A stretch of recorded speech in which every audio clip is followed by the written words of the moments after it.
Une clinique en déshérence, un médecin qui s'accroche, à qui l'on demande finalement de quitter les lieux. Nous sommes en Seine-Saint-Denis à présent, à Livry-Gargan. Le liquidateur judiciaire de l'établissement qui est en faillite et qui est fermé depuis l'été dernier décide d'expulser le médecin qui venait encore y faire des consultations.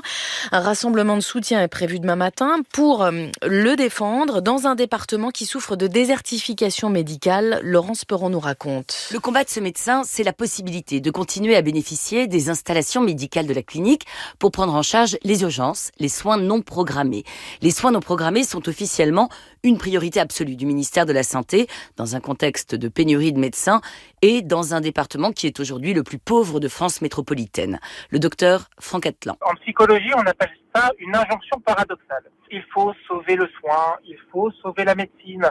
Et là, on se retrouve dans une situation où il y a un médecin qui voit plus de 300 patients par semaine, qui fait des soins non programmés, donc, et on se permet de lui dire la veille d'un week-end férié qu'à partir du 2 avril, je n'aurai plus accès au bâtiment. Depuis juillet dernier et la mise en liquidation judiciaire de la clinique Vauban, élus de tous bords se sont réunis avec l'agence régionale de santé, mais aucune solution n'a été trouvée.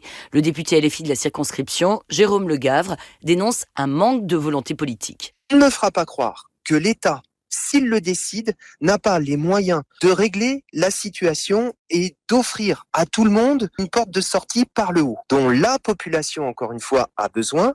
Ça, c'est pas possible. Enfin, moi, je peux pas m'y résoudre. Contacté par France Inter, le ministère de la Santé n'a, pour l'heure, pas fait connaître son point de vue. Et un rassemblement de soutien est donc prévu demain.